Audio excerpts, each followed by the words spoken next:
Hello students, welcome back to the channel. চলতরিৎ অধ্যায় মাধ্যমিক যারা 2026 দিতে চলেছো, এই যে চলতরিৎ অধ্যায়টা, এই অধ্যায়ের প্রবলেমগুলো অনেকেই কিন্তু ভয় পায় এবং অনেকে এই অধ্যায়ের প্রবলেমগুলো ভয় পেয়ে করেই নি। কিন্তু পরীক্ষাতে অর্থাৎ তোমাদের মাধ্যমিক পরীক্ষাতে এই অধ্যায় থেকে কিন্তু পরীক্ষাতে প্রবলেম থাকেই, মানে গাণিতিক যে প্রবলেমগুলো থাকে সেই প্রবলেমগুলো কিন্তু থাকেই। তো যাদের এই সমস্যাগুলো রয়েছে, যারা এই প্রবলেমগুলো করোনি বা করতে ভয় পাও বা বুঝতে পারছো না, তারা আজকের ক্লাসটা কিন্তু প্রথম থেকে শেষ পর্যন্ত দেখবে, খুব গুরুত্বপূর্ণ ক্লাস হতে যাচ্ছে।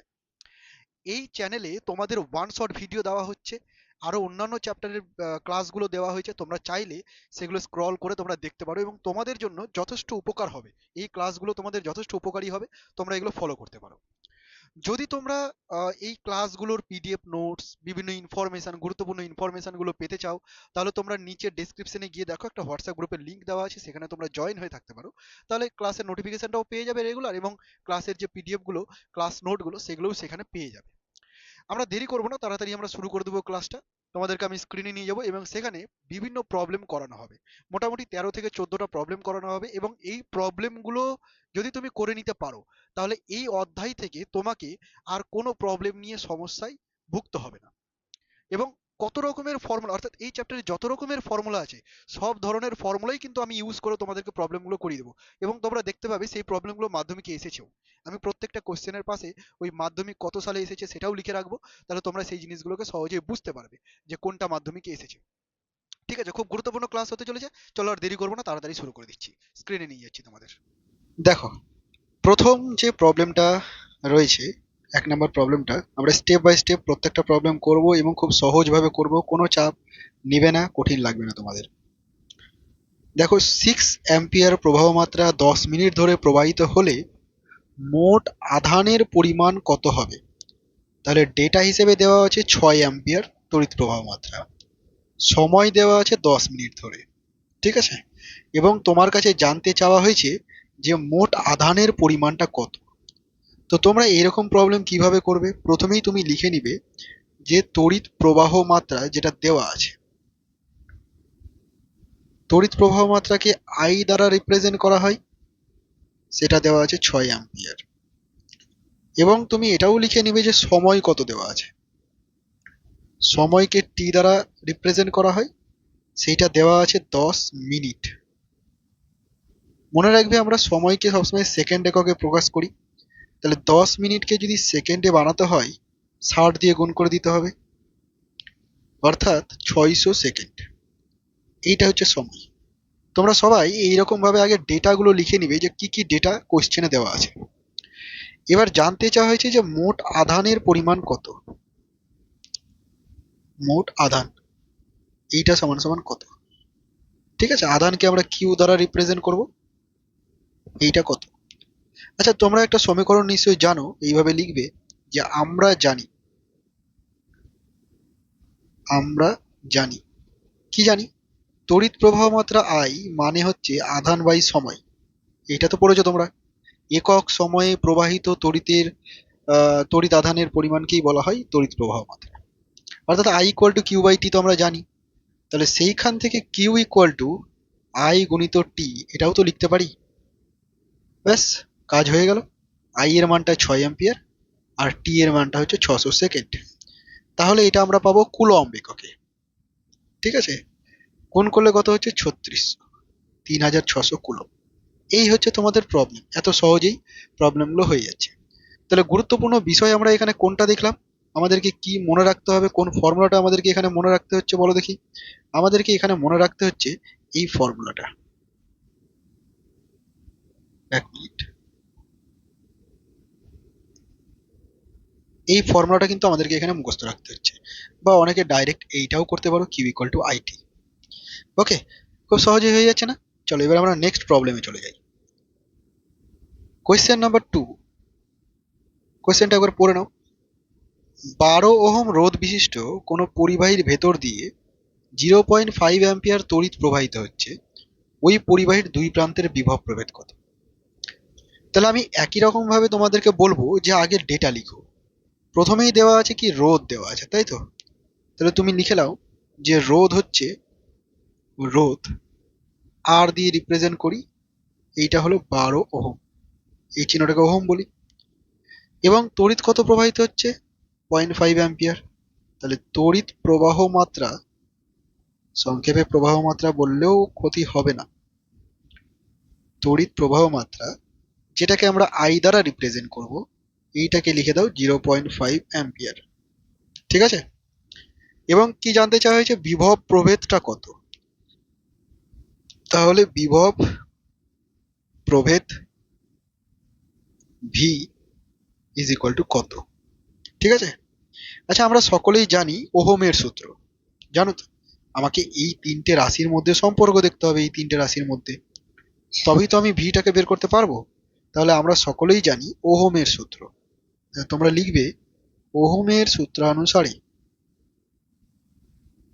ওহমের সূত্রানুসারে কি জানি আমরা?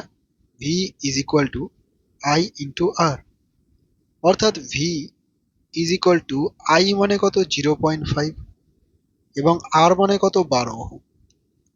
আচ্ছা, 0.5 কে তো 1/2 বলাই যায়, তাই না? তোমরা 0.5 কে 5/10 লিখবে, কাটাকাটি করলে কত হচ্ছে? 1/2। আমি ডাইরেক্ট করে দিচ্ছি, গুণিত 12। তাহলে ভি ইকুয়াল টু কত হচ্ছে? 6 ওহম। 6 ওহম বলছি, সরি, 6 ভোল্ট। বিভব প্রভেদের এককটা হচ্ছে ভোল্ট। অর্থাৎ আনসার কি দাঁড়ালো? 6 ভোল্ট। বুঝতে পেরেছো নিশ্চয়ই? দেখো, এতটাই সহজ। এবার তোমাদের মাথায় আসবে কি করে যে আমি কখন কোন সূত্রটা ইউজ করব। তুমি প্রশ্ন পড়লে বুঝতে পারবে যে রোধ দেওয়া আছে, তড়িৎ প্রবাহ মাত্রা দেওয়া আছে, এবং বিভব প্রভেদ জানতে চাওয়া হয়েছে। তো এই তিনটে দিয়ে ভি আই আর, তার মানে V equal to I R, এই ফর্মুলাটাই কাজে আসছে একমাত্র। বুঝা গেছে নিশ্চয়ই? আচ্ছা, কোন ফর্মুলাটা আমাদের কাজে লাগলো এখানে? এই ফর্মুলাটা কাজে লাগলো, ভি ইকুয়াল টু আই আর। ঠিক আছে, এবার আমরা নেক্সট প্রবলেমে যাব। প্রশ্ন নাম্বার 3 পড়ে নাও। এই প্রশ্নটা খুব গুরুত্বপূর্ণ একটা প্রশ্ন দিয়েছি আমি। এটা একটা গুরুত্বপূর্ণ প্রশ্ন আছে। বলা হয়েছে প্রথম পরিবাহীর রোধ দ্বিতীয় পরিবাহীর দ্বিগুণ। প্রথম পরিবাহীর রোধ দ্বিতীয় পরিবাহীর দ্বিগুণ বলা হয়েছে। পরিবাহীর দুটির দুই প্রান্তের বিভব পার্থক্য একই হলে এদের মধ্য দিয়ে তড়িৎ প্রবাহের অনুপাত কত? তাহলে তড়িৎ প্রবাহ ডাইরেক্ট জানতে চাইনি, অনুপাতটা জানতে চাওয়া হয়েছে। তড়িৎ প্রবাহ বের করার জন্য আমরা কি I equal to Q by T use করব, নাকি V equal to I R use করব? তোমাদের মাথায় প্রশ্ন আসতে পারে দুটোর মধ্যে কোনটা ইউজ করব। তুমি দেখো ডেটা কি দেওয়া আছে। ডেটাতে যদি দেখো তাহলে দেখবে রোধ এর কম্পারিজন করা হয়েছে। এখানে তো কিউটি আধান চলে আসলো, তার মানে আধানের কোনো গল্প এখানে নেই। অর্থাৎ আমাকে ভি ইকুয়াল টু আই আর সমীকরণে যেতে হবে। আশা করি তোমরা বুঝতে পেরে গেছো। তাহলে এই প্রবলেমটাতে আমি এরকম ভাবে এগাবো যে প্রথম পরিবাহীর রোধ আমি ধরি প্রথম পরিবাহীর, তোমরা পরীক্ষায় কিভাবে লিখবে আমি পুরোটাই লিখে দিচ্ছি যাতে তোমাদের কোনো সমস্যা না হয়। শুধুমাত্র ক্যালকুলেশন দেখালে তো আর হবে না। প্রথম পরিবাহীর রোধ, যাকে আমি R1 বলছি, সেটা হলো আর ওহম ধরে নিলাম। ঠিক আছে? অতএব তাহলে দ্বিতীয় পরিবাহীর রোধ খুব সহজেই এখান থেকে বলা যাবে। দ্বিতীয় পরিবাহীর রোধ R2, সেইটা হবে 2R। ওকে। আচ্ছা, একটু মনে হয় মিস্টেক করলাম, কথাটা শুনে নাও। প্রথম পরিবাহীর রোধটা দ্বিতীয়টার দ্বিগুণ। তাহলে প্রথমটা দ্বিগুণ, হ্যাঁ, দ্বিতীয়টার। তাহলে আমি দ্বিতীয়টাকে আর ধরি, আর প্রথমটাকে 2R ধরি। প্রথমটার রোধ দ্বিতীয়টার দ্বিগুণ। বুঝতে পেরেছো তো? এইভাবে ধরে নিলাম। পরিবাহী দুটির দুই প্রান্তের বিভব পার্থক্য একই ছিল। তাহলে বিভব পার্থক্য, বিভব পার্থক্য দুটোর ক্ষেত্রেই একই। তাহলে বিভব পার্থক্য সমান ভি, ভোল্ট ধরে নিলাম। ওকে। এদের মধ্য দিয়ে প্রবাহিত তড়িতের অনুপাত। আচ্ছা, ওহমের সূত্রতেই তো আমরা পাচ্ছি, তাই তো? তাহলে ওহমের সূত্রানুযায়ী আমরা কি জানি? V equal to I R জানি, বা বলতে পারি I equal to V by R. পারি তো? I equal to V by R. তাহলে অনুপাত হিসেবে যদি লিখতে হয়, দেখো I1 অনুপাত I2, মানে প্রথম পরিবাহীতে তড়িৎ প্রবাহ মাত্রা অনুপাত দ্বিতীয় পরিবাহীতে তড়িৎ প্রবাহ মাত্রা। যদি আমাকে এটা করতে হয়, তাহলে আমি এখানে লিখবো V/R1 অনুপাত V/R2, তাই না? ভিটাকে আলাদা আলাদা করিনি, তার কারণ দুই ক্ষেত্রে বিভব পার্থক্য একই। অর্থাৎ ভি যদি আমি কেটে দিই, এই দেখো ভি এইভাবে ধরো আমি কেটে দিলাম ভি, তাহলে থাকবে কি 1/R1 ইন্টু অনুপাত 1/R2। তাহলে 1/R1 অনুপাত 1/R2, জাস্ট ভ্যালু বসিয়ে দাও। R1 এর ভ্যালু হচ্ছে 2R এবং R2 এর ভ্যালু হচ্ছে জাস্ট R। তাহলে অনুপাতটাতে দেখো আর আরও কেটে যাবে, তাই তো? আর কেটে যাবে, থাকবে 1/2 অনুপাত 1। এবং এটাকে যদি সিম্পলিফাই করা যায়, বোথ সাইডে 2 দিয়ে গুণ করব, এইটা হয়ে যাবে 1 অনুপাত 2। তো এই হচ্ছে প্রবলেম। ঠিক আছে, এইরকম ভাবে আমাদেরকে কিন্তু এই প্রবলেমগুলোকে এগিয়ে নিয়ে যেতে হবে। 4 নম্বর প্রবলেমের দিকে তাকাও। কোয়েশ্চেন নাম্বার 4 একবার পড়ে নি, একদম ভয় পাবে না। প্রিভিয়াস ইয়ার প্রশ্ন তোমরা দেখতে পাবে এক্ষুনি। এত ভোল্ট তড়িৎচালক বলের একটা কোষকে কোনো বর্তনীর সঙ্গে যুক্ত করলে এত অ্যাম্পিয়ার প্রবাহ মাত্রা চলে। তাহলে একটা তড়িৎ কোষের কথা বলা হয়েছে। তড়িৎ কোষ বলতে তোমরা এখানে ব্যাটারি ভেবে নাও, ঠিক আছে? তড়িৎ কোষকে ব্যাটারি হিসেবে ইমাজিন করে নাও। তার তড়িৎচালক বলটা দেওয়া আছে এত ভোল্ট এবং তার মধ্যে দিয়ে প্রবাহ মাত্রা দেওয়া আছে 0.5 অ্যাম্পিয়ার। বহির্বর্তনীর প্রান্তীয় বিভব প্রভেদটা বলা আছে 0.7 ভোল্ট। তাহলে কোষটার অভ্যন্তরীণ রোধ কত? দেখো এখানে যে ডেটাগুলো বলেছে, আমি একটু আবার লিখছি। এটা বলেছে তড়িৎচালক বল, তড়িৎচালক বলকে ই দিয়ে রিপ্রেজেন্ট করি, তাই না? প্রবাহ মাত্রাকে আমরা আই দিয়ে রিপ্রেজেন্ট করি, বহির্বর্তনীর যে বিভব প্রভেদ তাকে ভি দ্বারা রিপ্রেজেন্ট করি, আর অভ্যন্তরীণ রোধকে আমরা স্মল আর দ্বারা রিপ্রেজেন্ট করি। তো এগুলোকে কাজে লাগিয়ে যদি প্রবলেমটা সলভ করতে হয়, তাহলে একটা সমীকরণ তোমাদের যদি মনে পড়ে যে V equal to E minus I R, তোমরা তো চ্যাপ্টারটা পড়েছো। তো V equal to E minus I R, এই যে সমীকরণটা, বোঝাই যাচ্ছে এটাকে ইউজ করতে হবে। তো আমি এই সমীকরণটাকে তো ইউজ করব, কিন্তু তার আগে ডেটা হিসেবে কিছুটা লিখে নিই। যেমন প্রথমেই লিখে নিই যে তড়িৎচালক বল কত দেওয়া আছে। তাহলে তড়িৎচালক বল ই সমান সমান, তড়িৎচালক বল ই সমান সমান 1.08 ভোল্ট। ঠিক আছে, বহির্বর্তনীর বিভব প্রভেদ, প্রশ্নতে যা যা ডেটা আছে সব আমাকে লিখে নিতে হবে। বিভব প্রভেদ ভি সমান সমান 0.7 ভোল্ট। ওকে, প্রবাহ মাত্রা, তড়িৎ প্রবাহ মাত্রা, তড়িৎ প্রবাহ মাত্রা আই সমান সমান 0.5 অ্যাম্পিয়ার। ওকে, আর অভ্যন্তরীণ রোধ যেটা আমি জানি না, এটাই কোশ্চেনে বের করতে বলা হয়েছে। তাহলে এই মানটা কত? এই মানটা জানি না। ঠিক আছে, ব্যাস এবার আমরা লিখে নেব আমরা জানি দিয়ে সমীকরণটাকে লিখব যে আমরা জানি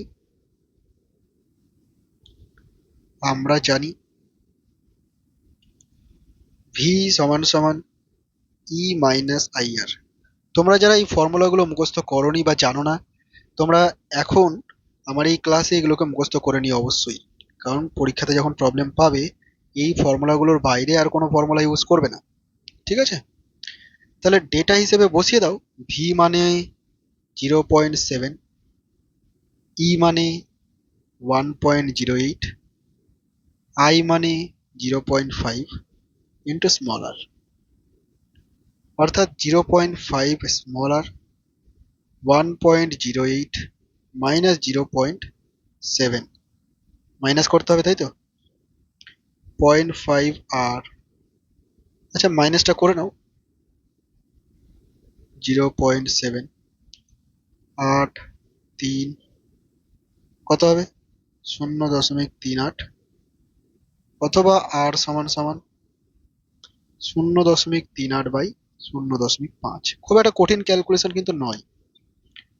এই দেখো 3 8 থাকলো, আর এই যে 0. 5 আছে, এটাকে তো আমি 1/2 লিখতে পারি। 1/2 করে দিলাম, 2টা উপরে গেল। গুণ করলে কি হবে? 8 2 16, 6 1 7, মানে 0.76। অর্থাৎ অভ্যন্তরীণ রোধ যেটা জানতে চাওয়া হয়েছিল তার মানটা কিন্তু আমরা পেয়ে গেলাম। বুঝতে পারলে কি না? অভ্যন্তরীণ রোধ সমান সমান 0.76 ওহম। তো এই হচ্ছে তোমাদের প্রবলেমটা। খুব কি কঠিন প্রবলেম ছিল? এরকমই প্রবলেম তোমাদের পরীক্ষায় আসবে। এরকমই ছোট ছোট ডেটা ইউজ করতে হবে। ঠিক আছে, এবার আমি এই ক্লাসে যা যা ফর্মুলা ইউজ করাচ্ছি এর বাইরে আর তোমাদের চলতরিৎ চ্যাপ্টারে কোনো ফর্মুলা নেই। ঠিক আছে, তো তোমরা খুব ভালোভাবে মন দিয়ে ক্লাসটা কিন্তু দেখো, মাঝপথে ছেড়ে যেও না। আমরা 4 নম্বর কোশ্চেন করলাম, এবার আমরা করব 8 নম্বর প্রশ্ন। সব ধরনের প্রশ্ন আমি নিয়ে এসেছি আজকে। সরি, 4-এর পরে 8 কেন হয়? 4-এর পরে হয় 5, তাই না? তাহলে 5 নম্বর প্রবলেমটা,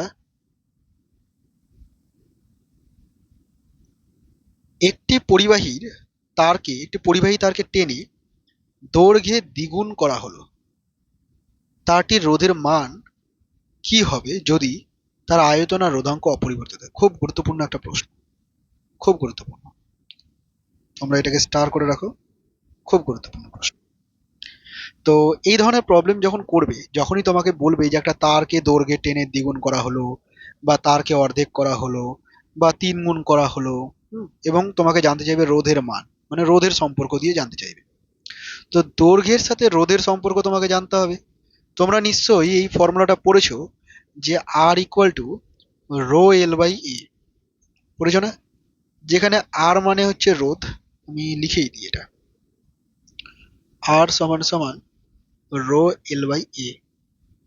যেখানে আর মানে তোমরা পড়েছো যে এটাকে রোধ বলা হয়, তাই তো? রো মানে পড়েছো এটাকে কি বলা হয়? রোধাঙ্ক বলা হয়। এলটাকে কি বলা হয় বলো? দৈর্ঘ্য বলা হয়, তাই না? আর এটাকে কি বলা হয়? এটাকে বলা হয় প্রস্থচ্ছেদের ক্ষেত্রফল। শর্টে আমি লিখে রাখলাম। তো এই ডেটাটা কিন্তু তোমরা পড়েছো, এই বিষয়টা কিন্তু তোমরা পড়েছো। এটাই এখানে কাজে লাগবে, এই জিনিসটাই এখানে কাজে লাগবে। ঠিক আছে, কারণ দেখো তুমি বুঝতেই পারছো যে রোধের সাথে দৈর্ঘ্যের সম্পর্ক আছে, রোধের সাথে ক্ষেত্রফলের সম্পর্ক আছে, রোধের সাথে রোধাঙ্কের সম্পর্ক আছে। এখানে তো দৈর্ঘ্যের পরিবর্তন হয়েছে। ঠিক আছে, তাহলে এই প্রবলেমগুলোকে কিভাবে করবে দেখো, একটা প্রবলেম শিখে নাও, তাহলে এই রিলেটেড যত প্রবলেম হয় তোমরা কিন্তু খুব সহজে করতে পারবে। প্রথমেই তোমাকে লিখতে হবে, প্রথমেই তুমি লিখবে যে ধরি ধরি প্রাথমিক দৈর্ঘ্য, প্রাথমিক দৈর্ঘ্য যাকে তুমি L1 বলবে, সেটা হচ্ছে এল। ঠিক আছে, প্রাথমিক দৈর্ঘ্যটা কত? আচ্ছা L1ই বলে দিই, প্রাথমিক দৈর্ঘ্যটা হচ্ছে L1, এরকমটাই থাক। একক, অবশ্যই এককগুলো লিখবে, হ্যাঁ, অনেকে কিন্তু একক লিখে নেয় এবং তার জন্য নাম্বার কেটে নেয়। প্রস্থচ্ছেদের ক্ষেত্রফল, প্রস্থচ্ছেদের, মন দিয়ে শুনবে, প্রস্থচ্ছেদের ক্ষেত্রফল সেইটা দেওয়া আছে, সেটা দেওয়া নেই, আমি ধরে নিচ্ছি A1 বর্গ একক, এগুলো আমি ধরে নিচ্ছি। তাহলে প্রাথমিক দৈর্ঘ্য L1 ধরলাম, প্রস্থচ্ছেদের ক্ষেত্রফল A1 বর্গ একক ধরলাম। ঠিক আছে, এর সাথেই আমি আরো ধরছি উম রোধাঙ্ক, রোধাঙ্ক সমান ρ1 একক, এগুলো আমি ধরে নিলাম। অতএব প্রথম ক্ষেত্রে রোধ তাহলে কত হবে? তাহলে প্রথম ক্ষেত্রে রোধ R1 সমান সমান ρ1 L1 বাই A1। আশা করি সমস্যা নেই তো? আমি এই জিনিসটাই আরেকবার লিখবো, এই জিনিসটাই আরেকবার লিখবো, কিন্তু আমি সেটা কি করব? অন্তিমের জন্য করব। এই জিনিসটাকেই আমি আরেকবার করব, কিন্তু সেটা কি করব? অন্তিমের জন্য করব। ঠিক আছে,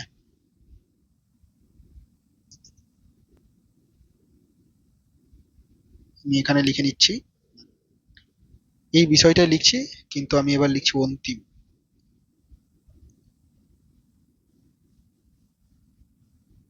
অন্তিম দৈর্ঘ্যটাকে কি ধরবো? L2, অন্তিম প্রস্থচ্ছেদের ক্ষেত্রফলটাকে বলবো A2, এবং রোধাঙ্কটাকে বলবো ρ2। তাহলে রোধটা কি হয়ে যাবে? R2 সমান, এখানে হয়ে যাবে ρ2 L2 বাই A2। এরকমটা কেন হলো আমি তোমাদের বুঝিয়ে দিই। ধরো এই হচ্ছে একটা পরিবাহী তার। এবার এই পরিবাহী তারটাকে তুমি টেনে দৈর্ঘ্যের দ্বিগুণ করবা, তাহলে পরিবাহী তারটা কেমন হবে? এইরকম হয়ে যাবে। পরিবাহী তারটা এরকম হয়ে যাবে, তাই তো?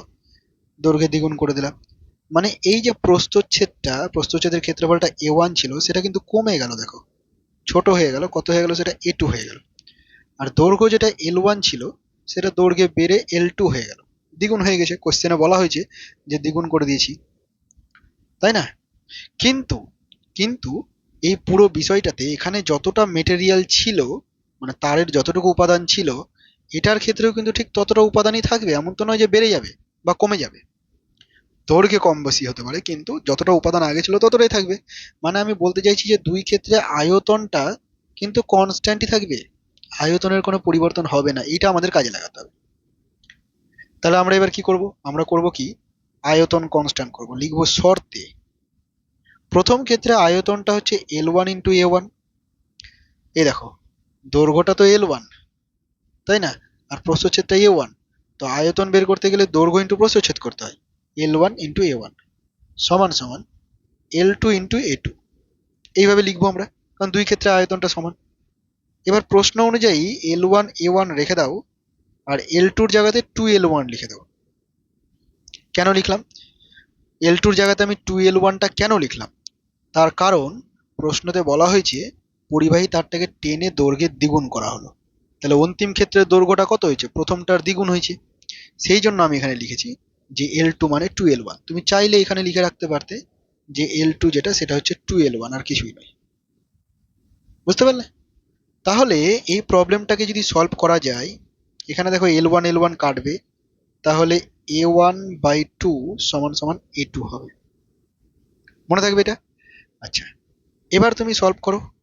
এবার তুমি লেখো অতএব R2 রোধ, R2 সমান সমান কি ছিল? ρ2 ইন্টু L2 বাই A2। একটু ঘুরিয়ে পেঁচিয়ে লিখে নাও, ρ2 কে ρ1 লেখো। কেন লিখলাম? এখানে এটাও বলা হয়েছে যে রোধাঙ্ক অপরিবর্তিত থাকবে। তাহলে রোধাঙ্ক অপরিবর্তিত মানে আমি কোশ্চেনে এখানেই লিখে দিই যে ρ2টা ρ1ই ছিল। ঠিক আছে, ওকে। L2 এর জায়গাতে কি লিখবো বলো তো? 2L1 কোশ্চেন অনুযায়ী। এবং A2 এর জায়গাতে লিখবো A1/2, যেটা আমি এখানে বের করে নিয়েছি। একটু সাজিয়ে লেখো, তাহলে কি হবে দেখো, 4 গুণিত ρ1 L1 বাই A1, মানে 4 গুণিত R1। বুঝতে পারলে? অর্থাৎ অন্তিম রোধটা, অন্তিম যে রোধ অর্থাৎ R2, অন্তিম রোধ প্রাথমিক রোধের, প্রাথমিক রোধের কত গুণ হলো বলো তো? রোধের 4 গুণ হবে। এই রকম ভাবে এই প্রবলেমগুলো করতে হবে। এবার তোমাদের মনে হচ্ছে যে খুব জটিল হয়ে গেল অঙ্কটা, অনেক বড় হয়ে গেল। একটু তো লেন্দি আছে, তবে জটিল নয়। অবশ্যই একটু লেন্দি আছে, তবে জটিল নয়। ঠিক আছে, তোমরা আরেকবার আমি রিভাইজ করে দিচ্ছি, শুনে নাও। প্রশ্নের ডেটা দেখে তুমি বুঝে যাবে যে এখানে কি বলা হয়েছে। দৈর্ঘ্যের পরিবর্তন, রোধ জানতে চেয়েছে, মানে ফর্মুলা তো এইটাই ইউজ করব। এবার আমাকে কি করতে হবে? দুই ক্ষেত্র আছে মানে দুইবার আছে, তাহলে একবার প্রাথমিকের জন্য ধরে নিতে হবে L1 A1 ρ1 দিয়ে আর লিখে নিতে হবে। সেম ভাবে অন্তিমের জন্য লিখে নিতে হবে L2 A2 ρ2 দিয়ে আমাকে R2 বের করে নিতে হবে। এবার প্রশ্নতে আয়তনটা কনস্ট্যান্ট, এটা অবশ্যই করতে হবে। আয়তনকে কনস্ট্যান্ট ধরে A1 A2 এর মধ্যে সম্পর্ক নিয়ে আসবো। তারপরে এই R2টাকে আরেকবার লিখে একটু ম্যানিপুলেট করে R1 এর সাথে সম্পর্ক নিয়ে আসবো। তো এইরকম ভাবে তোমাকে প্রবলেমগুলো করতে হবে। ঠিক আছে, এই প্রবলেমটা খুব গুরুত্বপূর্ণ, তোমার পরীক্ষায় আসার চান্স এই ধরনের প্রবলেমের খুব বেশি। তোমরা অবশ্যই এটা প্র্যাকটিস করবে। এবার আমরা করব 5 নম্বর প্রবলেমটা।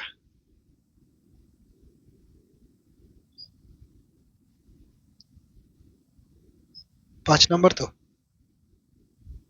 নাম্বারটা একবার দেখে নিই।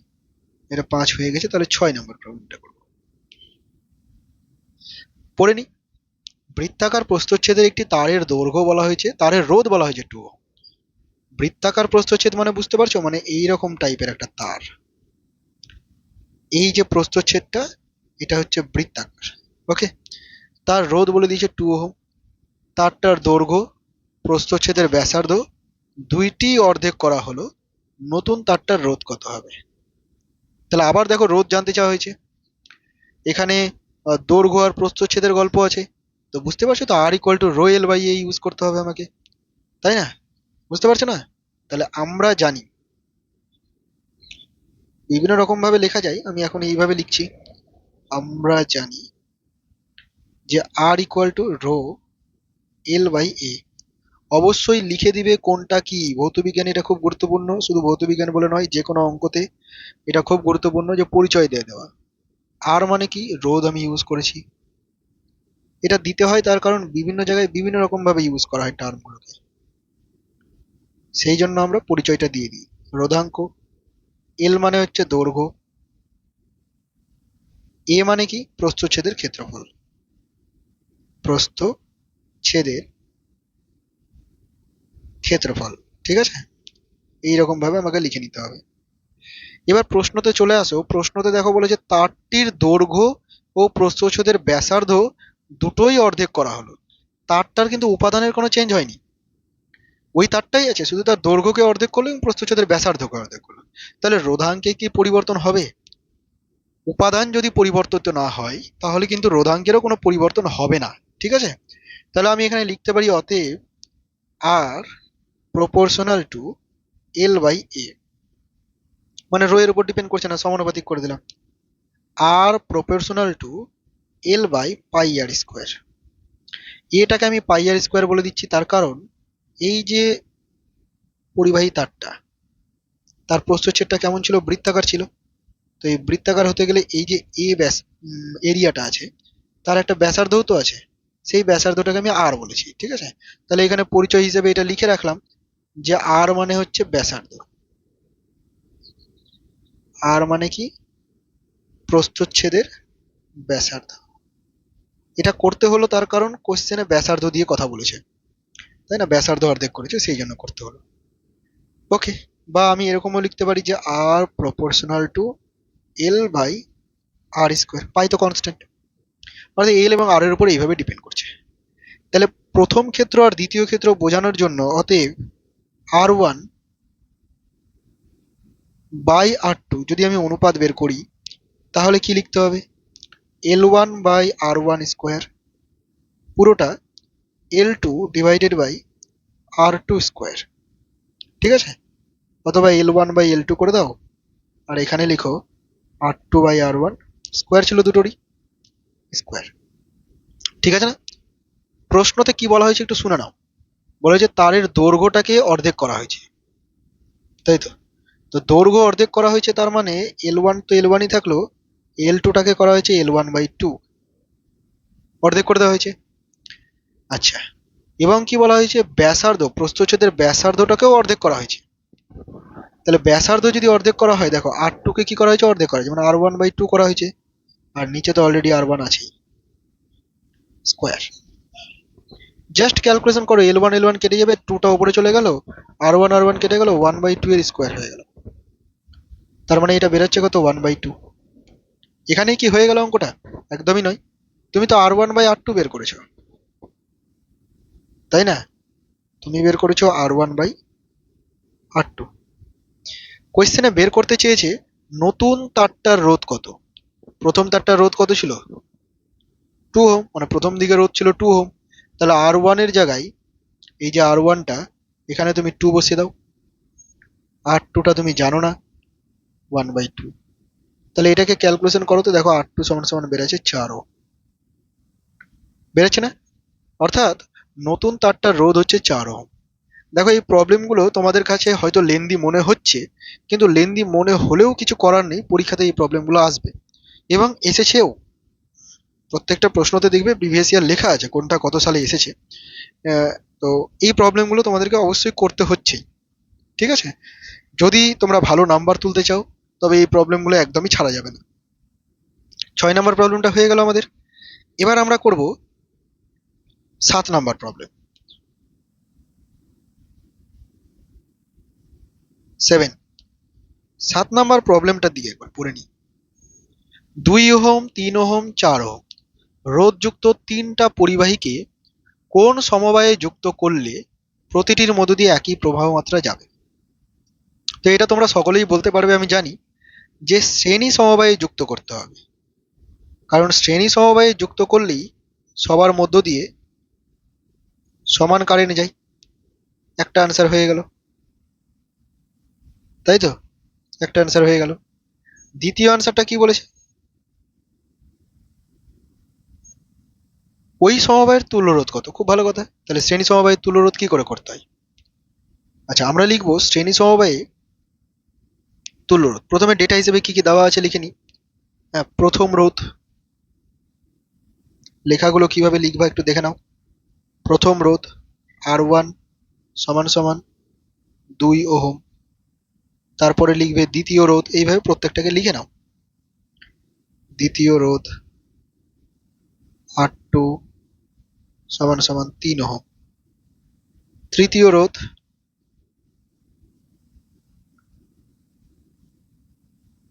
R3 সমান সমান 4 ওহম লিখে নাও। ওকে। শ্রেণী সমবায়ে তুল্যরোধ কি করে বের করতে হয় জানো তো নিশ্চয়ই। শ্রেণী সমবায়ে যোগ করে দিতে হয়, তাই তো? Very good. শ্রেণী সমবায়ে তুল্যরোধ, শ্রেণী সমবায়ে তুল্যরোধ বের করার নিয়ম হচ্ছে যতগুলো রোধকে শ্রেণীতে যুক্ত করেছি সবগুলোকে পরপর পরপর যোগ করে দেওয়া। তাহলে 2 + 3 + 4 মানে কত হচ্ছে? 9 ওহম। এটা হচ্ছে শ্রেণী সমবায়ের তুল্যরোধ। ওকে। এই প্রবলেমটা তুলনামূলক সহজই ছিল, ইজি ছিল, স্টেপও কম ছিল। আচ্ছা, যদি সমান্তরাল সমবায়ের কথা বলতো এটাও মাথায় রেখে দাও। সমান্তরাল সমবায়। তাহলে সমান্তরাল সমবায় কি করে বের করতে হয়? সমান্তরাল সমবায়ের ফর্মুলা পড়ে নিয়েছি আমরা, যে তুল্যরোধ আর হতে গেলে লিখবো 1/r সমান 1/r1 plus 1/r2 plus dot dot dot, মানে যতগুলো থাকবে আর কি পরপর যোগ করতে হবে। এটা সমান্তরাল সমবায়। ওকে। এবার আমরা করব কোশ্চেন নাম্বার 8।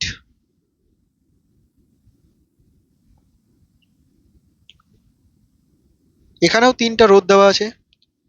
তিনটা পরিবাহীকে সমান্তরাল সমবায়ে যুক্ত করলে কোনটির মধ্য দিয়ে সর্বোচ্চ এবং কোনটির মধ্য দিয়ে সর্বনিম্ন তড়িৎ প্রবাহিত হবে? খুব সুন্দর কোশ্চেন, মাধ্যমিক 2016-তে আসা। তিনটে রোধ দেওয়া আছে, দেখতেই পাচ্ছ তিনটে রোধ কি কি দেওয়া আছে। এদেরকে সমান্তরাল সমবায়ে যুক্ত করেছে, কিন্তু এখন তুল্য রোধ জানতে চাই। তুল্য রোধ যদি জানতে চাইতো তাহলে তো এই ফর্মুলায় চলে যেতাম আমি। ঠিক আছে, তুল্য রোধ জানতে চাওয়া হয়নি। বলা হয়েছে কোনটার মধ্যে দিয়ে সর্বোচ্চ আর কোনটার মধ্যে দিয়ে সর্বনিম্ন তড়িৎ যাবে। তাহলে চলো শুরু করে দিই। প্রথমত, সমান্তরাল সমবায় মানে কি তোমরা বোঝো? সমান্তরাল সমবায় মানে এরকম ধরো তিনটে রোধ আছে, যেহেতু প্রশ্নে তিনটে আছে আমি তিনটে নিচ্ছি। তো এদের একটা করে প্রান্ত এক জায়গায় যুক্ত হবে, আর একটা করে প্রান্ত আর এক জায়গায় যুক্ত হবে, তবেই আমরা এটাকে সমান্তরাল সমবায় ধরি। মানে এই যে দুই প্রান্তের বিভব প্রভেদ অর্থাৎ এ আর বি, এই দুই প্রান্তের বিভব প্রভেদটা ভি, সেটা ফিক্সড। অর্থাৎ প্রত্যেকের দুই প্রান্তের বিভব প্রভেদ ভি। ঠিক আছে, এরকম যদি থাকে তবেই আমরা সমান্তরাল বলি। মানে তুমি বুঝতে পারলে সমান্তরাল সমবায়ে যুক্ত করলে প্রত্যেকের দুই প্রান্তের বিভব প্রভেদ কি হবে? সমান হবে। ওকে। আচ্ছা, তো আমি ধরে নিচ্ছি যে, ধরি প্রতিটির দুই প্রান্তের বিভব প্রভেদ, প্রতিটির দু প্রান্তের বিভব প্রভেদ সমান সমান ভি ভোল্ট। ঠিক আছে, প্রত্যেকটা দুই প্রান্তের বিভব প্রভেদ আমি ধরে নিলাম ভি ভোল্ট। আচ্ছা, তাহলে তড়িৎ কতটা প্রবাহিত হবে? ধরো একটার বিভব হচ্ছে ভি আর রোধ হচ্ছে আর, তাহলে তড়িৎ কিভাবে বের করি আমরা? ভি বাই আর করে বের করি না? I equal to V by R, ওহমের সূত্র থেকে সেইভাবে বের করব। তাহলে লিখবো 3 ওহম, অর্থাৎ প্রথমটা 3 ওহম এর মধ্যে তড়িৎ প্রবাহ, তড়িৎ প্রবাহ মাত্রা। আমি এটাকে 1 দিয়ে রিপ্রেজেন্ট করে দিচ্ছি প্রথম বোঝানোর জন্য। কি হয় বলতো? ভি বাই আর মানে V/3 অ্যাম্পিয়ার। 4 ওহম এর মধ্যে তড়িৎ প্রবাহ মাত্রা আমি বলে দিলাম I2। কত হবে এটা? V/4 ampere. এবং 5 ওহম এর মধ্যে তড়িৎ প্রবাহ মাত্রা I3 সমান সমান V/5 অ্যাম্পিয়ার। তোমরা আমাকে বলো এই যে তিনটে মান আমি বের করলাম, মান তো বের করা যাবে না কারণ ভি এর মানটা জানা নেই। মানটা বের করার প্রয়োজন পড়বে না কারণ সর্বোচ্চ আর সর্বনিম্ন জানতে চেয়েছে শুধুমাত্র। তো এই যে তিনটে ডেটা, এই তিনটের মধ্যে সব থেকে বেশি মান কোনটা? যদি বলো এটা তাহলে ভুল বলছো। তার কারণ ভি কে আমি বড় সংখ্যা দিয়ে ডিভাইড করছি, যত বড় দিয়ে ডিভাইড করবো সেটা ছোট হয়ে যাবে, এবং যত ছোট দিয়ে ডিভাইড করবো সেটা বড় হয়ে যাবে। তাহলে এইটা বড়, এইটা সর্বোচ্চ। বুঝতে পারলে আমি কি বললাম? এইটা সর্বোচ্চ, প্রথমটা হচ্ছে সর্বোচ্চ, আর লাস্টেরটা অর্থাৎ যেটাতে 5 আছে, বড় সংখ্যা আছে, বড় দিয়ে ডিভাইড করছি, এই কারেন্টের পরিমাণটা সর্বনিম্ন। বুঝতে পারলা? তাহলে তড়িৎ কোনটার মধ্য দিয়ে সর্বোচ্চ প্রবাহিত হচ্ছে? 3 ওহমের মধ্য দিয়ে। এবং কোনটার মধ্য দিয়ে সর্বনিম্ন প্রবাহিত হচ্ছে? 5 ওহমের মধ্য দিয়ে। এই হচ্ছে তোমার আনসার। বুঝতে পারলে? এত সহজ প্রবলেম পরীক্ষায় এসেছিল। তো এগুলো যদি তোমরা একবার করে না দেখো বা একবার করে না করো খাতায়, তাহলে ডাইরেক্ট পরীক্ষার হলে তো পারবে না কি করতে। এবার আমরা 9 নাম্বার প্রবলেমটা করি। 9, হ্যাঁ 9 নাম্বার প্রবলেমটা করি। নাম্বারে ভুল হয়েও যেতে পারে, তোমরা অঙ্কের উপর ফোকাস করো। দেখো এখানে 9 নাম্বার প্রবলেমটাতে বলা হচ্ছে 30 ওহম রোধ বিশিষ্ট একটি পরিবাহী, 30 ওহম রোধ একটা পরিবাহীর মধ্য দিয়ে 10 অ্যাম্পিয়ার তড়িৎ প্রবাহ মাত্রা পাঠালে কি হারে তাপ উৎপন্ন হবে। এখন বলা হয় যে তাপ উৎপন্ন হওয়ার কথা, 2014 সালে আসা প্রশ্ন। তো তাপ উৎপন্ন হওয়ার যে ফর্মুলাগুলো আমি তোমাদের লিখে দিচ্ছি এখানে। তাপ উৎপন্ন তাপের পরিমাণ H equal to I square RT একটা ফর্মুলা। একটা ফর্মুলা হচ্ছে V square by R into T, এবং আরেকটি ফর্মুলা হচ্ছে VIT। মুখস্থ করে নেবে এই তিনটে। যদি তোমাকে বলে তাপ উৎপন্ন হওয়ার হার, হার মানে কি একক সময়, অর্থাৎ টি দিয়ে ডিভাইড, তাহলে ফর্মুলা হবে I square R V square by R অথবা VI। ঠিক আছে, মোট কথা টি দিয়ে ডিভাইড করলেই আমরা তাপ উৎপন্ন হওয়ার হার পেয়ে যাবো। এই হারটাকেই আমরা ক্ষমতা বলে দেবো, তড়িৎ ক্ষমতা। ঠিক আছে, এই বিষয়গুলো আমরা এখানে ইউজ করব। তো বলা হয়েছে কি হারে তাপ উৎপন্ন হবে, তার মানে H/T বের করতে বলেছে। তো তার জন্য ডেটা দেখো, এখানে দেওয়া আছে ডেটা হিসেবে 30 ওহম, আর দেওয়া আছে 10 অ্যাম্পিয়ার, অর্থাৎ আর দেওয়া আছে এবং আই দেওয়া আছে। তাহলে কি বুঝতে পারছো না এটা ইউজ করতে বলেছে, I square R. Just data হিসেবে একটু লিখে নাও আগে। কি লিখবে? লিখবে যে পরিবাহীটার রোধ আর সমান সমান 30 ওহম, এবং লিখবে প্রবাহ মাত্রা, প্রবাহ মাত্রা I সমান সমান 10 অ্যাম্পিয়ার। যা যা দেওয়া আছে লিখে দিলাম। অতএব তাপ উৎপন্ন হওয়ার হার, তাপ উৎপন্ন হওয়ার হার, তাপ উৎপন্ন হওয়ার হারকে পি বলে দাও, বা তুমি এটাকে H/T বলে দাও। এটা কি করে বের করবো? I স্কোয়ার আর করে, ডেটা অনুযায়ী। I এর মান কত? 10 স্কোয়ার। আর এর মান কত? 30। তার মানে 100 ইন্টু 30 মানে 3000। ঠিক আছে, আর যেহেতু উৎপন্ন হওয়ার হার মানে ক্ষমতার একক, তাহলে এটাকে বলে দেবো ওয়াট। কি বলে দেবো এটাকে? ওয়াট। ডাব্লিউ লিখলেও চলতো, ওয়াট। ঠিক আছে, ওয়াটটা এসআই একক। তো এইভাবে আমরা তাপ উৎপন্ন হওয়ার হার বের করবো। যদি আই না দেওয়া থাকতো, ভি দেওয়া থাকতো, তাহলে V/R করতাম। যদি IV দেওয়া থাকতো তাহলে IV ইউজ করতাম। কোশ্চেনে যেমন ডেটা থাকবে সেইটাই ইউজ করে আমরা করে নেব। নেক্সট প্রবলেম, এটাও খুব গুরুত্বপূর্ণ প্রবলেম, স্টার করে দাও তোমরা এটাকে। 10 নম্বর প্রবলেম। 10 নম্বর প্রবলেমটাও খুব গুরুত্বপূর্ণ। বর্তমানে এই ধরনের প্রবলেমগুলো থেকে এই টাইপের প্রশ্নগুলো, 10 নম্বরের মতো প্রশ্নগুলো পরীক্ষায় বেশি আসে, খুব টার্গেট করে।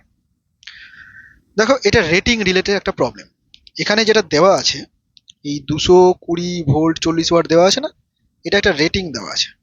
যে কোনো তড়িৎ যন্ত্রের একটা রেটিং থাকে, সেটা বাল্ব হোক, ফ্যান হোক, ফ্রিজ হোক, যাই হোক না কেন একটা রেটিং থাকে। এই রেটিং এ লেখা থাকে ভোল্টেজ এবং ক্ষমতা। প্রথমটা ভোল্টেজ, দেখো 220 ভোল্ট দেখতেই পাচ্ছ, এবং ক্ষমতা, ক্ষমতাটা কত দেওয়া আছে? ক্ষমতা দেওয়া আছে হচ্ছে 40 ওয়াট। তো এই রেটিং থেকে রোধ খুব সহজেই বের করা যায়। ঠিক আছে, তাহলে ভি ইকুয়াল টু দেওয়া আছে 220 ভোল্ট, এবং পি মানে ক্ষমতা দেওয়া আছে 40 ওয়াট, এটা দেওয়া আছে।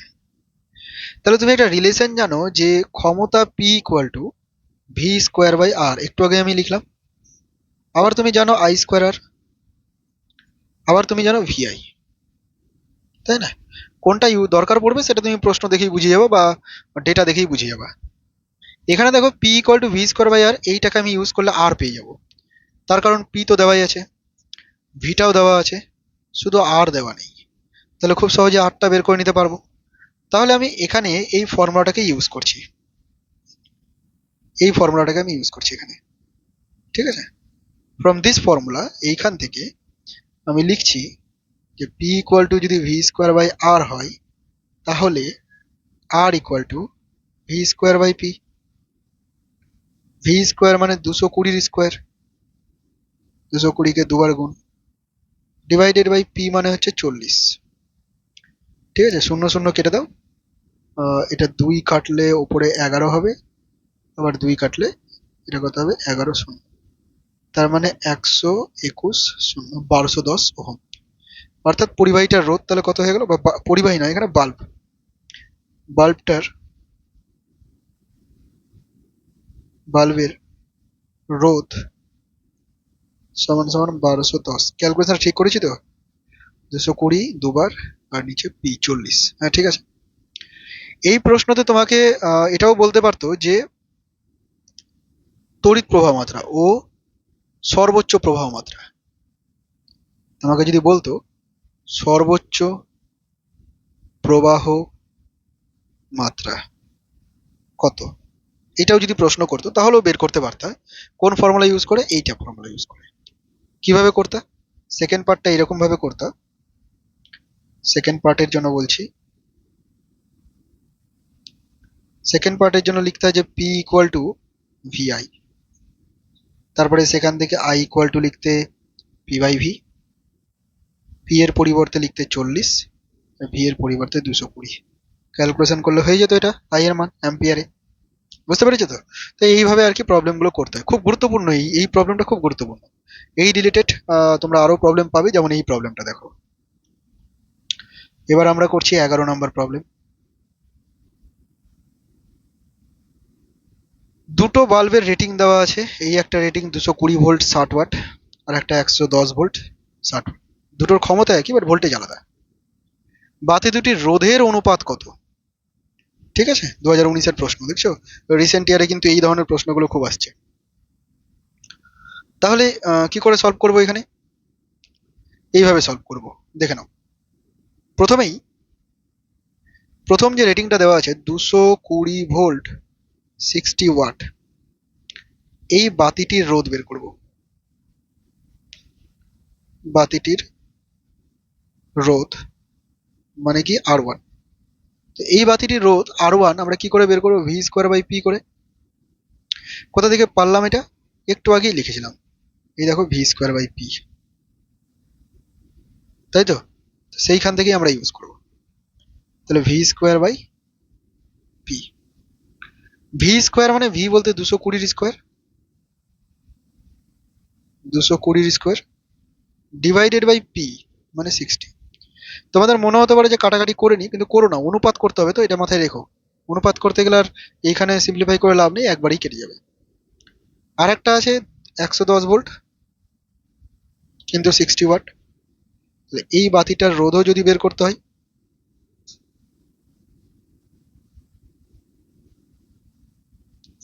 এটাকে বলে দিলাম R2। একই রকম ভাবে ভি স্কোয়ার বাই পি, অর্থাৎ 110-এর স্কোয়ার বাই 60 ওহম। ব্যাস, অনুপাত করে নাও, রোধ দুটোর অনুপাত R1 অনুপাত R2। এবার তো তোমরা নিজেরাই করতে পারবে, আমি জাস্ট দেখিয়ে দিচ্ছি শুধু, এটা তোমরা সকলেই পারবে, জানা আছে, ডিভাইডেড বাই 60। ঠিক আছে, কাটাকাটি যদি করতে হয় তাহলে দেখো কাটাকাটিটা এরকম ভাবে করছি, এখানে 110 আর এখানে 220 কাটলে 2, 110 আর 220 কাটলে 2। ঠিক আছে, আবার এখানে 60 60 তো কেটেই যাচ্ছে। তাহলে আলটিমেট থাকছে এটা 2 দিয়ে 4 অনুপাত 1, 4:1 থাকছে। এরকম ভাবে প্রবলেম করতে হবে, এটাও খুব গুরুত্বপূর্ণ একটা প্রবলেম, আমি স্টার করে রাখলাম। নেক্সট, নেক্সট এই প্রবলেমটার দিকে তাকাও।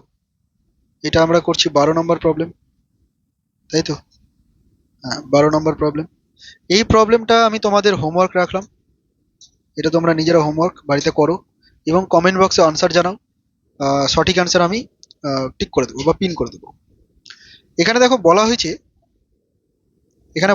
যে 220 ভোল্ট 40 ওয়াটের বাতি 220 ভোল্ট লাইনেই লাগানো হলো, মানে ভোল্টেজ যেটা আছে সেটা দিয়ে লাগানো হয়েছে। বাতিটার মধ্যে তড়িৎ প্রবাহ মাত্রা কত? একটু আগেই তো আমি করালাম, এটা 2014-তে আসা প্রশ্ন, তো এটা তোমাদের হোমওয়ার্ক। আচ্ছা, এই ধরনের প্রবলেমগুলো এবার দেখো। Question number 13। আমি খুব গুরুত্বপূর্ণ প্রশ্নগুলোই আজকে নিয়ে এসেছি, হ্যাঁ। এমন নয় যে আম, যেমন তেমন যা তা অঙ্কগুলো নিয়ে চলে এসেছি ক্লাসের লেন্থ বাড়ানোর জন্য, তা নয়। আমাদের প্রিভিয়াস ইয়ারে আসা বিভিন্ন কোশ্চেনগুলো এবং যেগুলো আসতে পারে সেগুলোকেই নিয়ে এসেছি। এই প্রবলেমগুলোতে কি করতে হয়? খরচ বের করতে হয়। মানে তড়িৎ শক্তি ইউজ করার জন্য যে বিলটা আছে, আমাদের বাড়িতে লাইনের বিল আসে না, তো সেই খরচটা বের করতে হয়, ঠিক আছে? আচ্ছা, এখানে কয়েকটা বিষয় তোমাদেরকে আগে জেনে নিতে হবে, আমি বলে দিচ্ছি। প্রথমত তোমাদেরকে জানতে হবে যে বোট ইউনিট কথাটার অর্থ কি। কি জানতে হবে সবার প্রথমেই জানতে হবে যে বোট ইউনিট কথাটার অর্থ কি, ঠিক আছে? বোট ইউনিট, অনেকেই জানো এটার ফুল ফর্ম হচ্ছে board of trade unit. Board of trade unit, তাই না? বোর্ড অফ ট্রেড ইউনিট, ওকে। তো এই বোর্ড অফ ট্রেড ইউনিট বা বোট ইউনিটকে সংক্ষেপে ইউনিটও বলা হয়। বোর্ড ইউনিটকেই সংক্ষেপে ইউনিট বলে দেয়। আর এটা মানেই হচ্ছে কিলোওয়াট ঘন্টা, মাথায় রেখো। হ্যাঁ, কিলোওয়াট ঘন্টা মানে হচ্ছে এক বোট ইউনিট। তাহলে এক বোট ইউনিট মানে হচ্ছে 1 কিলোওয়াট ইন্টু 1 ঘন্টা। যদি কখনো প্রয়োজন পড়ে 1 কিলোওয়াটকে 1000 ওয়াট বলে দিতে পারো, আর 1 ঘন্টাকে 3600 সেকেন্ড বলে দিতে পারো। দিয়ে তুমি এটাকে গুণ করে দিবে 36, 1 2 3 4 5, ঠিক আছে? ওয়াট ইন্টু সেকেন্ড মানে জুল, এটা তুমি বলতে পারো। এটাকেই দেখবে তোমাদের সংক্ষেপে লেখা আছে 3.6 ইন্টু 10 পাওয়ার 6 জুল। যাই হোক, জিনিসটা জেনে রাখো, কাজে লাগবে। আমরা যখন তড়িৎ শক্তির খরচ বের করতে যাবো তখন আমরা সবকিছু বোট ইউনিটেই লিখি। বলা হয়েছে যে একটা বাড়িতে 10টি 40 ওয়াটের বাতি আছে, 5টা 60-80 ওয়াটের পাখা আছে, আর একটা 80 ওয়াটের টিভি আছে। দৈনিক 6 ঘন্টা করে চলে, 30 দিনে মাসে ওই বাড়ির মাসিক শক্তি ব্যয় বোট এককে নির্ণয় করো। এখানে খরচ বলেনি, এখানে শক্তি ব্যয় কত 30 দিনের মাসে। কি করে করবে শোনো। যখনই তুমি শক্তি বের করতে যাবে, কতটা শক্তি ব্যয় হলো, ক্ষমতা ইন্টু সময়, এই তো ফর্মুলা। তাহলে যখনই তুমি শক্তি বের করতে যাবে, তুমি কি করবে? ক্ষমতা ইন্টু সময় করবে, এটাই করবে নিশ্চয়ই। তাহলে এখানে দেখো, এখানে তো ক্ষমতা একটার ক্ষেত্রে নেই, 10টা বাতির কথা বলেছে, তাই না? তো আমি এইভাবে লিখছি যে ব্যয়িত তড়িৎ শক্তি, একবারে লিখে দিচ্ছি অঙ্কটা দেখো। ব্যয়িত তড়িৎ শক্তি তোমরাও এরকম ভাবেই লিখবে। ব্যয়িত তড়িৎ শক্তি সমান সমান মানে ডাব্লু, হ্যাঁ, সমান সমান। প্রথমে লিখবে ক্ষমতা। দেখো ক্ষমতা কত আছে? ক্ষমতা আছে 40 ওয়াট। তো শুধু কি 40 ওয়াট একটাই আছে না 10টা আছে? 10টা আছে। তাহলে 10টা 40 ওয়াট, এটা হলো টোটাল ক্ষমতা। ওকে, এর সাথে আমি সময়কে গুণ করব। এখানে আমি সময় গুণ করব, তবেই তো পিটি হয়ে গেল। কিন্তু সময়টা গুণ করার আগে দেখে নাও যে সবার ক্ষেত্রে একই সময় আছে, মানে দৈনিক 6 ঘন্টা করেই চলে। সময়টাকে পরে করছি। তারপরে দেখো 80 ওয়াটের বাতি আছে, তাহলে 80 ওয়াট ক্ষমতা। কটা আছে? 5টা পাখা আছে। তারপরে 80 ওয়াটের টিভি আছে, কটা টিভি আছে? একটা। তাহলে টোটাল ক্ষমতা পেয়ে গেলাম না? টোটাল ক্ষমতা এতটা। এবার এরা কত ঘন্টা করে চলে?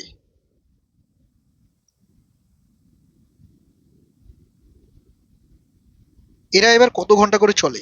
এরা একদিনে 6 ঘন্টা করে চলে। এরকম কতদিন? 30 দিন। তাহলে কত ঘন্টা হলো টোটাল? 30 ইন্টু 6 ঘন্টা। এই যে এককটা, এই এককটা কিসে আছে বলতে পারবে? এটা আছে ওয়াট ইন্টু ঘন্টায় আছে। তার কারণ এগুলো সব ওয়াটে বসিয়েছি আমি, আর এটা তো ঘন্টাতে রেখে দিয়েছি, সেকেন্ডে যায়নি। ওয়াট ইন্টু ঘন্টা। আমার দরকার কিসে বলতো? কিলোওয়াট ঘন্টায়। সেই জন্য আমি লিখছি কি, এগুলোকে আগে গুণ করে দিই। 400 প্লাস 5 8 40, 400 প্লাস 80, এই সবগুলো ওয়াটে বেরালো। এটাকে যদি 1000 দিয়ে ডিভাইড করে দাও, তাহলে এটা কিলো ওয়াটে হয়ে যাবে। আর 5 ইন্টু 6, 3 ইন্টু 6 18, 3 6 1800, এটা ঘন্টা দিয়ে থাকলো, অর্থাৎ কিলোওয়াট ঘন্টা হয়ে গেল। আর কিলোওয়াট ঘন্টা মানে বোট ইউনিট। ওপরে হচ্ছে 880, into 180 divided by 1000 kilowatt. Kilowatt মানেই বোট ইউনিট। ঠিক আছে না? শূন্য শূন্য কেটে দাও, শূন্য শূন্য কেটে দাও। 18 আর 88 গুণ করো। 18 আর 88 গুণ করো। 8 8 64, 4 6, 8 8 64, 8 1 8, 72, 8 8 64, 4 6, 8 8 64 আর 8 72, 72 8 80, শূন্য হাতে 8, 8 1 8 আর 16। ঠিক আছে, তোমরা একটু গুণটা চেক করে নিও, যদিও ভুল হয়ে যেতে পারে ক্যালকুলেশনটা তাড়াহুড়োই। তাহলে 160.4 বোট এতটা তড়িৎ শক্তি ব্যয় হয়েছে। পারবে তো বের করতে? এই ধরনের প্রবলেম কিন্তু পরীক্ষায় আসে। হুম। এই টাইপের আর কোনো প্রবলেম, আর একটা প্রবলেম আমি করিয়ে দিই, তাহলে তোমাদের ক্লিয়ার হয়ে যাবে। এটা আমি করলাম 13 নম্বর। আজকের লাস্ট প্রবলেম, সেটা হচ্ছে 14 নম্বর প্রবলেম। ঠিক আছে, ঠিক সেম টাইপের একটা প্রবলেম। দেখো এইটা একটা করে নাও, দেখবে পরীক্ষার খাতাতে এই ধরনের প্রবলেমগুলো তোমরা পেয়ে গেছো। বলা হয়েছে 50 ওহম রোধের বাল্ব 250 ভোল্ট লাইনে যুক্ত আছে। বাল্বটি প্রতিদিন 6 ঘন্টা করে জ্বললে 30 দিনে বাতিটির জন্য খরচ কত হবে? প্রতি ইউনিটের বিদ্যুতের দাম 4 টাকা। এই যে প্রতি ইউনিট কথা বলেছে না, ইউনিট মানে এখানে বোট ইউনিটের কথা বলছে। যখনই শর্টে ইউনিট বলবে, বোট ইউনিট মানে এক বোট ইউনিটের দাম 4 টাকা। তাহলে আমি বের করবো যে কতটা তড়িৎ শক্তি আগে ব্যয় হয়েছে, কোন এককে? বোট এককে বের করবো। আচ্ছা, তাহলে এখানে লিখছি যে ব্যয়িত তড়িৎ শক্তি, ব্যয়িত তড়িৎ শক্তি কি করে বের করব? ক্ষমতা বের করতে হবে, তাই না? ক্ষমতা ইন্টু সময়। লিখে দিচ্ছি ক্ষমতা ইন্টু সময়। কিন্তু এখানে খেয়াল করে দেখো, ক্ষমতা তো দেওয়াই নেই, সময় দেওয়া আছে, ক্ষমতা দেওয়া নেই। তো ক্ষমতার জায়গাতে আমি ভি স্কোয়ার বাই আর লিখতে পারবো না? P equal to V square by R. কেন এটা লিখলাম? কারণ এখানে ভি দেওয়া আছে, এখানে আর দেওয়া আছে। ঠিক আছে, তাহলে ইন্টু সময়। ভি মানে 250-এর স্কোয়ার দেওয়া আছে, আর মানে 50 দেওয়া আছে, 50 ওহম। এবং টি কত দেওয়া আছে? 6 ঘন্টা করে প্রতিদিন চলছে। কতদিন চলছে? 30 দিন চলছে। এটা বেরোলো ওয়াট ইন্টু ঘন্টা। তার কারণ এগুলো এসআই পদ্ধতিতে বসিয়েছি, তাই ক্ষমতাটা ওয়াট বেরিয়েছে। কিন্তু আমার দরকার কিলোওয়াট। তাহলে আমি লিখবো 250 ইন্টু 250 ইন্টু 6 ইন্টু 30, যেমনটা আছে আর কি, নিচে 50, একটা 1000 দিয়ে ডিভাইড করে দেবো। সুবিধা কি হবে? কিলোওয়াট হয়ে যাবে। ঠিক আছে না? তাহলে 1 2 3, 1 2 3, তিনটে শূন্য চলে গেল। আচ্ছা, 25 দিয়ে তো কাটা যেতে পারে। 25 দিয়ে 25 আর 50 কেটে দাও, 2 হয়ে গেল। 2 আর 6 কেটে দাও, 3 হয়ে গেল। তার মানে পড়ে থাকছে কি? পড়ে থাকছে জাস্ট 25 ইন্টু 3 3 9 বাই নিচে কিছু থাকছে না, কিলোওয়াট ঘন্টা। তোমরা ক্যালকুলেশনের দিকে একটু খেয়াল রাখবে, যদি আমার ক্যালকুলেশন ভুল হয়ে যায় অবশ্যই কারেক্ট করে দিবে। 5 9 45, 9 দুগুণে 18 আর 4 225 বোট ইউনিট। এত বোট ইউনিট তড়িৎ শক্তি ব্যয় হচ্ছে। কিন্তু বলেছে প্রতি ইউনিটের দাম 4 টাকা করে। তাহলে টোটাল খরচ কত হচ্ছে? তাহলে অতএব মোট খরচ, অতএব মোট খরচ কি করে বের করব? টোটাল 225 ইউনিট, আর এক ইউনিটে খরচ হচ্ছে 4 টাকা, তাই না? আচ্ছা, এখানে যদি করি 4 4 25 100, 4 দুগুণে 8 মানে 900 টাকা। টোটাল খরচ হচ্ছে 900 টাকা। ঠিক আছে, তোমরা প্রথম থেকে শেষ পর্যন্ত ক্লাস যারা দেখলে অবশ্যই কমেন্ট বক্সে জানাবে যে ক্লাসটি কেমন লাগলো। এবার তোমাদের যদি এই নোটগুলো দরকার পড়ে পিডিএফ ফরম্যাটে, তাহলে তোমরা হোয়াটসঅ্যাপ গ্রুপে লিংক দেওয়া আছে ডেসক্রিপশনে, সেখানে যাও, সেখানে গিয়ে জয়েন হয়ে যাও। তোমরা ক্লাসের নোটিফিকেশন পেয়ে যাবে, বিভিন্ন গুরুত্বপূর্ণ ইনফরমেশনগুলো সেইখান থেকে তোমরা পেয়ে যাবে। এবং যদি চ্যানেলটিকে সাবস্ক্রাইব করে না রাখো, তাহলে অবশ্যই সাবস্ক্রাইব করে দাও। প্রতিনিয়ত তোমরা এরকম গুরুত্বপূর্ণ ক্লাস পেতে চলেছো। আমি এর আগেও আরো কিছু ওয়ান শট ভিডিও তোমাদের দিয়েছি, সেই ওয়ান শট ভিডিওগুলো তোমরা দেখতে পারো। ফিজিক্যাল সায়েন্স থেকে যে ভিডিওগুলো দেওয়া হয়েছে তোমরা দেখতে পারো, অবশ্যই তোমাদের সেগুলো উপকারে লাগবে। তাহলে দেখা হচ্ছে পরবর্তী নেক্সট কোনো ক্লাসে।